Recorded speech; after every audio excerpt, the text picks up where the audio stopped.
శ్రీ గురుచరిత్ర అధ్యాయం 1. ఓం శ్రీ గణేశ నమః శ్రీ సరస్వతి నమః శ్రీ గురుభ్యో నమః శ్రీ కులదేవత నమః శ్రీ శ్రీపాద శ్రీవల్లభ సరస్వతి శ్రీ దత్తాత్రేయ గురుభ్యో నమః. బాలకప్రభమంద్ర నీలం జటిలం భస్మాకరాగోజ్వలం శాంతం నాద విలీన సచిత్త పవనం సాడ్వల చర్మాంబరం బ్రహ్మయజ్ఞ సనకాదిభిః పరివృతం సిద్ధ సమారాధితం దత్తాత్రేయముపాస్మహే హృదిముదాధ్యయ సదా యోగిభిః. వాసుదేవానంద సరస్వతి స్వామి రాసిన ఉపోద్ఘాతం. మస్తక చీకటిలో తాడును చూసి పాముని భ్రమించి భయపడతాం, కానీ తర్వాత దీపం సహాయంతో తాడును తెలియగానే ఆ భ్రాంతి భయము తొలగిపోతాయి. అలానే వాస్తవానికి బ్రహ్మము అనబడు పరమాత్మ ఒక్కడే ఉన్నాడు. అజ్ఞానం వల్ల మనకు ఆయనస్తానే జగత్తు గోచరించి భయము, ఆశ, దుఃఖము కలుగుతాయి. ఆత్మజ్ఞానం అనే వెలుగు సహాయంతో పరమాత్మను తెలుసుకున్న క్షణంలోనే దుఃఖరహితము, ఆనందమయము అయిన బ్రహ్మమే సత్యమని అనుభవం అవుతుంది. అప్పుడు భయానికి, దుఃఖానికి కారణమైన జగత్తున్నదనే భ్రాంతి తొలుగుతుంది. అంటే ఈ జగత్తు మిథ్య అని తేలిపోతుంది. సర్వత్రా నిండి ఉన్న బ్రహ్మమే గురువు యొక్క నిజతత్వం. సచ్చిదానంద స్వరూపుడైన శ్రీ గురుదేవునికి హృదయపూర్వక నమస్కారం. ఆ పరబ్రహ్మమే సత్యమైనది. అజ్ఞానం వల్ల దుఃఖంలో మ్రగ్గుతున్న జీవులపై కరుణతో వాటికి ఆ దయానిధి తన నిజతత్వాన్ని బోధించడానికి అత్రి మహర్షి పుత్రుడే జన్మించి ఈ దత్తాత్రేయుడని పేరుగాంచాడు. భక్తితో తనను ఆశ్రయించిన కార్తవీర్యార్జునుడు, యదువు మొదలైన వారిని ఈ సంసారం అనే దుఃఖసాగరం నుండి ఉద్ధరించాడు. ఆయనయే మరలా శ్రీపాద శ్రీవల్లభుడుగా, తర్వాత శ్రీ నృసింహ సరస్వతి అనే పేరుతోనూ అవతరించి తన శిష్యులైన సిద్ధార్థులను ఉద్ధరించాడు. పరమ గురువైన ఆ దత్తమూర్తి నేటికి కృష్ణ భీమా సంగమ తీరంలోని గంధర్వపుర నివాసి అంటే గంగాపూర్ స్మరించిన వారికి ప్రసన్నుడవుతున్నాడు. ఆ పరబ్రహ్మమూర్తి జననమరణాలకు అతీతుడు, అప్రియుడు, కోరికలు లేనివాడు, అద్వితీయుడు అయినప్పటికీ ఒకప్పుడు తానే అనేకమవ్వాలని సంకల్పించాడు. ఆ సంకల్పమే మాయాశక్తి. ఆయన త్రిగుణాత్మకమైన తన మాయచేత ఈ జగత్తును సృష్టించి దాని రూపంలో ప్రకటమయ్యాడు. వెనుకటి ప్రళయానికి ముందున్న జీవులు ప్రళయంలో పరమాత్మ సూక్ష్మ రూపంలో దాగి ఉంటారు. వారి సాధన ద్వారా తరించగలం తెలుగు పరమాత్మ అలా మరలా సృష్టి చేస్తాడు. ఆ శుద్ధత చైతన్యమే శ్రీ దత్తాత్రేయుడు. సృష్టికర్త అయిన బ్రహ్మము నుండి స్థూలము, జడము అయిన స్తంభం వంటి వస్తువులు, సూక్ష్మము, సజీవములు అయిన మన దేహాలు, బుద్ధి, ఇంద్రియాలు మొదలుగా గల ఈ చరాచర జగత్తు ఏర్పడ్డాయి. ఇలా ఈ సృష్టిని చేసిన ఆ పురుషోత్తముడే ఆత్మజ్ఞానం వల్ల పొందదగినవాడు. ఇంద్రియాలు వాటి విషయాలైన శబ్దము, స్పర్శ, రూపము, రసము లేక రుచి, గంధము లేక వాసనలతో కూడిన అజ్ఞానం వలన మనలో రాగద్వేషాలు కలుగుతాయి. వాటిని ఎవరు దైవీ సంపత్తితో జయిస్తారో అటువారి అజ్ఞాన దుఃఖ రూపమైన సంసారం నుండి ముక్తి పొందుతారు. హృదయ శుద్ధి, సుస్థిరమైన తత్వజ్ఞానం, యోగాభ్యాసం, దానము, ఇంద్రియ నిగ్రహము, యజ్ఞము, స్వాధ్యాయము, తపస్సు, ఆర్జవము, ధర్మనిష్ట, అహింస, సత్యము, క్రోధము లేకుండడం, త్యాగము, శాంతి, ఇతరుల దోషాలను ప్రకటించకుండడం, ప్రాణుల యందు కనికరం, ఇంద్రియ విషయాల పట్ల వికారం చెందకుండడం, మృదు స్వభావము, లజ్జం వలన అనుచిత కార్యములు చేయకుండడం, చాపల్యం లేకుండడం, సహనము, ఓరిమి, చెక్కుచదని యుక్తాయుక్త బుద్ధి, బాహ్యమైన శుద్ధి, వంచన లేకుండడం, నిగర్వము. ఈ శుభలక్షణాలను దైవీ సంపద అంటారని భగవద్గీత చెప్తుంది. అటువంటి ముముక్షువుల కొరకే జన్మమరణాలు లేని పరమేశ్వరుడు తన దివ్య మాయ చేత మానవ రూపంతో జన్మించాడు. ఇలా ప్రతి యుగంలోనూ అవతరించి ధర్మరక్షణము, స్వధర్మ పాలనము చేసి తర్వాత తన అవతార శరీరాలను విడిచిపెడతాడు. అలా బ్రహ్మదేవసాన శ్వేతవరాహ కల్పంలో ఇప్పటికీ 28 చతుష్టయాలు గడిచాయి. 432 కోట్ల సంవత్సరాల్లో ఒక బ్రహ్మదివసం. అది బ్రహ్మకు ఒక రోజు. దీనికి రెండంతలైన బ్రహ్మ యొక్క అహోరాత్రాల కాలం ఒక కల్పం. 3600 కల్పాలు బ్రహ్మదేవునికి ఆయుర్దాయం. వీటిలో మొదటిది శ్వేతవరాహ కల్పం. మానవుల్లో కలి ప్రభావం వలన సత్యము, ధర్మము, సాటి జీవుల పట్ల ప్రేమ, దేవతల పట్ల భక్తి శ్రద్ధలు కొరబడ్డాయి. యజ్ఞదాన తపస్సులు లోపించాయి. ఆ కారణంగా దేవతలు కూడా మానవుల పట్ల నిర్దయులయ్యారు. కనుక పరమాత్మ దత్తాత్రేయుడే ఈ సృష్టిని ఉద్ధరించడానికి స్వయంగా అవతరించాడు. కృష్ణ అమర్జా నది సంగమ తీరంలో లోకపావనములైన దివ్యలీలలు చేస్తూ అక్కడే అదృశ్యంగా ఇప్పటికీ ఉన్నాడు. ఈయన మహత్యం చెప్పనలేవు కానిది. పుట్టిన వెంటనే ఏడిచే బదులు ఓం అని ప్రణవాన్ని ఉచ్చరించాడు. ఇనుమును తాకి బంగారంగా మార్చాడు. అక్షరాభ్యాసం కూడా లేకుండానే శిష్యులకు వేదపాఠం చెప్పాడు. బాల్యంలోనే తల్లిదండ్రులకు జ్ఞానాన్ని ఉపదేశించాడు. చిన్న వయసులోనే సర్వతీర్థ క్షేత్రాల్లో పాదచార్య దర్శించి పావనం చేశాడు. అష్టాంగ యోగాన్ని అభ్యసించాడు. నానాటికి పతనం అవుతున్న సన్యాస మార్గాన్ని పునరుద్ధరించాడు. అపత్య భోజనంతో ఒక భక్తుని ఉదరరోగాన్ని పోగొట్టాడు. ఒక నిరుపేద బ్రాహ్మణి దారిద్ర్యాన్ని పోగొట్టాడు. క్షణకాలంలో ఒక భక్తునికి త్రిస్థలి, ప్రయాగ, కాశీ, గయా యాత్ర చేయించాడు. చచ్చిన వాణ్ణి బతికించాడు. గొడ్డెబరిను పాడిగేదిగా చేశాడు. త్రివిక్రముడనే శిష్యునికి విశ్వరూపం చూపాడు. విద్వాంసుల విద్యాన్ని అణిచాడు. తన ఆశీర్వచనం చేతనే అంతుజున్నోటి వేదం పలికించాడు. ఒక విధురాలికి తిరిగి సౌభాగ్యం ఇచ్చాడు. కర్మభ్రష్టులైన ప్రజలకు పవిత్రమైన కర్మ మార్గం బోధించాడు. ఎండిపోయిన మేడికట్టును చెట్టుగా మార్చాడు. గొడ్రాలకి పుత్ర సంతానం కలిగేలా చేశాడు. తన అమృత దృష్టి చేత ఒకరికి కుష్ఠరోగం తగ్గించాడు. ఒక దీపావళి నాడు ఒకే సమయంలో 8 చోట్లకు వెళ్ళాడు. అకాలంలో కోసిన పంట చేను మాట మాత్రం చేత తిరిగి సస్యసమృద్ధిగా మార్చాడు. ఇలాంటి మహాకార్యాలు ఎంతవరకు చేశాడు, ఇప్పటికీ చేస్తున్నాడు, ఎప్పటికీ చేస్తాడు. ఆకాశంలోని నక్షత్రాలను, భూమిపైనున్న ఇసుక రేణువులను, సముద్రంలోని నీటి బిందువులను లెక్క పెట్టవచ్చునేమో గాని ఆ భగవంతుని కళ్యాణ గుణాలను, శక్తులను లెక్కించడం సాధ్యం కాదు. భగవంతుడు నిజానికి రూపం లేనివాడైనా కూడా తన మహిమ మరియు తన కళ్యాణ గుణాల రూపంలో అవతరించి భక్తుని చెవి అనే ద్వారం గుండా తన హృదయంలో ప్రవేశించి అతని దుష్ట సంస్కారం అనే పాపాన్ని దహించి వేస్తాడు. ఆ విధంగా క్రమంగా తన అంతఃకరణాన్ని శుద్ధం చేసుకున్న భక్తుడు జీవించి ఉండగానే ముక్తుడవుతాడు. సుఖదుఖాలనే ద్వంద్వాల చేత స్పర్శించబడక వాటి పట్ల నిర్లిప్తుడవుతాడు. ప్రారంధ కర్మ రూపమైన తన దేహం నశించినా నశించకపోయినా అజ్ఞానం వలన ఉత్పన్నమైన సుఖదుఖ రూపమైన ద్వంద్వాలు ఇంకా మిగిలి ఉన్న ప్రారంధం అయిపోగానే పరబ్రహ్మాన్ని పొందుతాడు. సత్సంగం లేని వారికి, ఇంద్రియ సుఖలోలురైన అసురి సంపద గల వారికి, తమోగుణ ప్రధానులైన మొహాంధులకు సత్యం తెలియదు.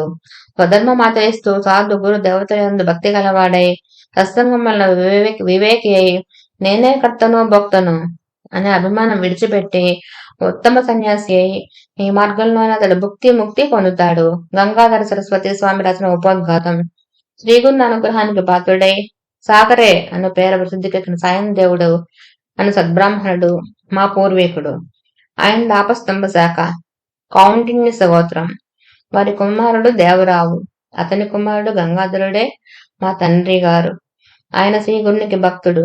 మా తల్లి యొక్క తండ్రి గారిది ఆస్ఫలాయన శాఖ, కాశ్యప సగోత్రం.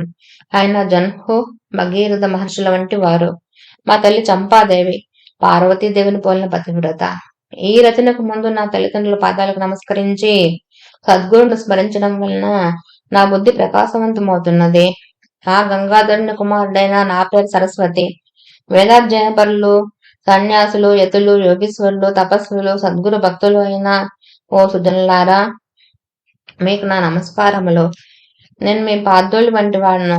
రచనా సామర్థ్యం లేని నేను కేవలం వంశపారంపర్యంగా శ్రీ దత్తానుగ్రహం ఉండడం వలన, శ్రీగురుని ప్రేరణ వలన మాత్రమే ఈ రచనకు పొనుకున్నాను. అమృత కుంభం వంటి శ్రీగురు చరిత్ర నీకు ప్రసాదించబడింది. నీవు ఈ కథ వ్రాయి, దానివల్ల నీకు నీ వంశస్థులకు కూడా సర్వము సిద్ధిస్తాయి అని శ్రీగురుడు నన్ను ఆజ్ఞాపించారు. భక్తులు స్మరించినంతనే ప్రసన్నులయ్యే శ్రీ నృసింహ సరస్వతి స్వామి ఆదేశం కామధేనం వల్లే ఈ కార్యాన్ని నెరవేర్చగలదు. త్రిమూర్తి అయిన దత్తావతారమైన శ్రీగురుని చరిత్ర అపారం. దాన్ని సంపూర్ణంగా చెప్పడం ఎవరితరమూ కాదు. ఆయన ప్రేరణతో రాసిన ఈ గురు కథనే పారాయణ, శ్రవణము చేసే వారి వంశం పవిత్రమై రోగాలు, పీడలు లేకుండా కలకాలం సిరి సంపదలతో శోభిస్తూ ఉంటుంది. దీని సప్తాహ పారాయణ వలన వెంటనే కోరినవన్నీ ఫలిస్తాయి. ఇది నా స్వానుభవం. నేను అల్పజ్ఞుడు అయినప్పటికీ శ్రీగురుని అనుగ్రహం వలన నా నోటి నుండి వెలువడి ఏ దత్తాత్రేయ కదా అల్పమైన తేనెటీగ నోటి నుండి లభించే తేనెలాగా, విలువలేని ముచ్చపు చెప్ప నుండి లభించిన విలువైన ముత్యంలాగా, కాకిరెట్ట నుండి వెలిసిన దివ్యమైన అశ్వద్ధ రావి వృక్షంలాగా అభిష్టాలు, జ్ఞానము కూడా ప్రశంసించగలదు. ప్రస్తావన: ముముక్షువులు పూర్ణుడైన గురువును ఆశ్రయించి తీరాలని ప్రపంచంలోని సర్వమత గ్రంథాలు, మహనీయులు చెబుతున్నారు. కానీ పూర్ణుడైన గురువు ఎలా దొరుకుతారు? ఆయన గుర్తించడం ఎలా? అంతటి గురువు తారసిల్లిన మనలోని దోషాల వలన వారిని గుర్తించలేం. ఇనుముక్కను తుప్పును తొలగించేదాకా అయస్కాంతం వైపు ఆకర్షించబడదు కదా. స్వల్పంగా పాపం చేసిన వారికి జపధ్యానాలు, ప్రాయశ్చిత్తాలు ఉపయోగపడతాయి. కానీ అధికంగా పాపాలే చేసే సామాన్యులకు సద్గురు సేవ ఒకటే ప్రాయశ్చిత్తమని శాస్త్రం. మొదట ముముక్షు గురు చరిత్ర వంటి గ్రంథాలు పారాయణ లేక శ్రవణం చేస్తే హృదయం పరిశుద్ధమై ముముక్షత్వము, గురుభక్తి అంటే సద్గురు సమాగమం కోసం ఆకాంక్ష తీవ్రమవుతాయి. అప్పుడే దైవకృప వలన సద్గురు సమాగమం జరుగుతుంది. ఈ గ్రంథ మహిమ వలన స్వప్నంలో తాను ఆశ్రయించవలసిన సద్గురు ఎవరో తనకు తెలుపబడుతుంది. అంతవరకు శ్రీ గురు చరిత్ర పారాయణ ఈ అధ్యాయంలో నామధారకుడు చేసినట్లు నిరంతర ప్రార్థనలు చేస్తూ ముముక్షువు వేచి ఉండాలి. అప్పుడు మాత్రమే ఎట్టి సంశయానికి తావు లేకుండా పరిపూర్ణుడైన సద్గురువుతో సమాగమం ప్రాప్తిస్తుందని ప్రథమ కర్తవ్యం బోధిస్తుంది. అధ్యాయం కథారంభం. గంధర్వ నగరంలో అంటే గంగాపూర్లో నృసింహ సరస్వతి స్వామి మహిమ లోక ప్రసిద్ధమై దూర ప్రాంతాల నుండి కూడా ఎందరెందరో వచ్చి వారిని సేవించి పెళ్లి కాని వారి పెళ్లి, సంతానం లేని వారి సంతానము, పేదవారి ధనము ఇలా ఎవరికి అవసరమైనవి వారు పొందుతున్నారు. వారిని దర్శించాలనుకున్నప్పటి నుండి కోరినవి నెరవేరుతున్న వారు ఉన్నారు. నామధారకుడు అనే బ్రాహ్మణుడు ఎన్నో కష్టాలకు గురై ఎన్ని చేసినా ఒకటి తీరక ఎంతో వ్యాకుల పడ్డాడు. ఈ పరిస్థితుల్లో అతడు శ్రీగురుని మహత్యం గురించి విని వారి దర్శనంతో గాని అది తీరవని నిశ్చయించుకున్నాడు. అది లభించకుండా తన జీవితమే వ్యర్థమని తలచి నిరంతరము వారి పాదాలను స్మరిస్తూ ఆకలి తప్పులు కూడా మరచి కాలినడకన ఆ గ్రామాన్ని సమీపించాడు. ఆయన దర్శనం అవ్వకుండా ప్రాయాభ్యాసం చేసుకోదలిచి అతడు శ్రీగురు స్మరణ ఇలా మొరపెట్టుకున్నాడు. అందరి కష్టాలు తొలగించే మీ నామస్మరణతో నా కష్టాలు ఎందుకు తొలగడం లేదు? అందుకు నా పాపాలే కారణమైతే సర్వపాపహారమైన మీ నామం వాటినందుకు నశింపచేయలేదు. అన్ని జీవులను కరుణించే మీరు నన్ను మాత్రం ఎందుకు కరుణించడం లేదు? గురువే త్రిమూర్తి స్వరూపమని తలచిన వెంటనే ఫలితమిస్తాడని వేదాలు స్మృతులు చెబుతున్నాయి. ఈ కలియుగంలో నృసింహ సరస్వతి స్వామియే అంతటి గురువని కీర్తి వచ్చింది కదా, మరి నా పట్ల అదెందుకు నిరూపణ కావడం లేదు? మీరు సాటిలేని పెన్నిది అన్నది నిస్సంశయంగా అందరి అనుభవం కూడా. కానీ నా మనసులో మీపై భక్తి ఎందుకు కలగడం లేదు? నా మనస్సు మీపై స్థిరంగా నిలవడం లేదేమి? మీరే నా తల్లి, తండ్రి, గురువు, దైవం, తోడు నీడ అని నమ్మి ఇప్పుడు మిమ్మల్ని ఆశ్రయించాను. పస్తనంలోనే నాకు మీ పేరు పెట్టిన తల్లిదండ్రులు మీకు నన్ను అమ్మేశారు. పరమాత్మ, మీరు దీనుల బంటి కల్పవృక్షం, దయాళువు, మహాదాత, దేవతలకే శక్తిని అనుగ్రహించి విశ్వం అంతటినీ పోషిస్తున్న మీరు నన్నెందుకు ఉపేక్షిస్తున్నారు? మీరు సర్వసాక్షి అని వేదాలు చెబుతున్నాయి కదా, మరి నా దుస్థితి మీకు తెలియడం లేదా? ఎవరిని ఉపేక్షించని మీరు నన్నెందుకు ఉపేక్షిస్తున్నారు? నేను మీకేమీ సమర్పించలేదనా? సాక్షాత్తు లక్ష్మీదేవి సేవకురాలైన మీకు దరిద్రుడైన నేనేం ఇవ్వగలను తండ్రి? బిడ్డల నుండి ఏం తీసుకొని తల్లి తన్నిమిస్తున్నది? నన్ను అనుగ్రహించే సమయం ఇంకా రాలేదండం సర్వసముద్రాన్ని మీకు తగదునాయన. ఇంతకు ముందు మీరే దిక్కను కలిసి నేను మిమ్మల్ని సేవించిన వాటి నిజమే, కానీ సేవిస్తేనే ప్రసాదించేది దానం ఎలా అవుతుంది? స్వామి, లౌకికుడైన రాజు కూడా తన సేవకుల వంశంలో పుట్టిన వారిని రక్షిస్తున్నాడు. మా పూర్వీకులందరూ మిమ్మల్ని నిష్కామంగా సేవించినందుకైనా మీరు నన్ను రక్షించాలి, లేకుంటే సత్పురుషులకు ఫిర్యాదు చేసుకొనైనా నా రుణం రాబట్టుకుంటాను. మీరు నాపై కాఠిన్యం వహించినట్లు తోస్తున్నది. అది మీ సాటివారి పట్ల తగునేమో కానీ అల్పుడిని అయినా నా యందు తగదు. ఇందుకు కారణం నేను చేసిన తప్పులేమో.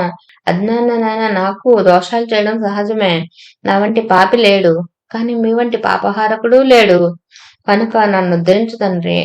ఒకవేళ నేను మీ గురించి ఆడిన నిష్ఠూరాలే మీ కాఠిన్యానికి కారణమా? దయాసముద్రులైన మీరు అలిగిన బిడ్డను తల్లి బుజ్జగించినట్లు నన్ను బుజ్జగించాలి గాని నాపై అలిగి అనుగ్రహించుకుంటే నాకు దిక్కెవరు తండ్రి? లేకుంటే నేను చేసిన తప్పేమిటో అదేనా నాతో చెప్పవచ్చు కదా. ఏమైనా మీరు నా దోషాలను క్షమించి నన్ను దయచూడాలి. మీరే నాకు దిక్కు. మిమ్మల్ని నేను శరణ పొందుతున్నాను. చైతన్యమూర్తివి, దయానిధివి అయిన నీ కారుణ్యం ఏమైంది ప్రభు?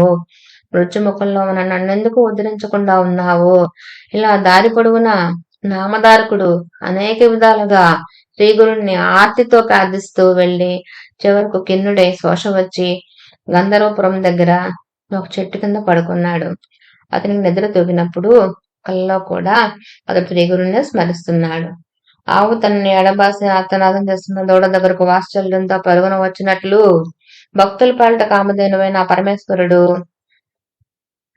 అవధూత వేషంలో నామధారకునికి స్వప్నంలో దర్శనమిచ్చాడు. ఆయన జడలు, విభూతి, పులి చర్మము ధరించి ఉన్నాడు. నామధారకుడు కలలోనే స్వామికి సాష్టాంగ నమస్కారం చేసి తన పొడవైన జుట్టుతో వారి పాదాలు తుడిచి వాటితో అభిషేకించి గంధం అలంకరించి పూజించాడు. ఆ దర్శనంతో అతని హృదయం శాంతించి అతని మనస్సులో రూపం స్థిరంగా నిలిచింది. అప్పుడు ఆ యోగీశ్వరుడు అతన్ని లేవనెత్తి ముఖాన విభూతి పెట్టి తలపై చెయ్యి ఉంచి ఆశీర్వదించారు. ఆ వెంటనే అతనికి మెలకువ వచ్చింది. అయినా తన తలపై అవధూత చేయి పెట్టిన అనుభవం అలానే ఉన్నది. అతడు ఆశ్చర్యపోయి చుట్టూ చూశాడు. అక్కడ మరెవరూ లేరు. అప్పుడు అతడు లేచి తనకు స్వప్న దర్శనం ఇచ్చిన ఆ గురుమూర్తిని స్మరిస్తూ ముందుకు సాగిపోయాడు. శ్రీ అత్తాయ గురువే నమః. శ్రీ శ్రీపాద శ్రీవల్లభాయ నమః. నేను సుమ సరస్వతి నమః.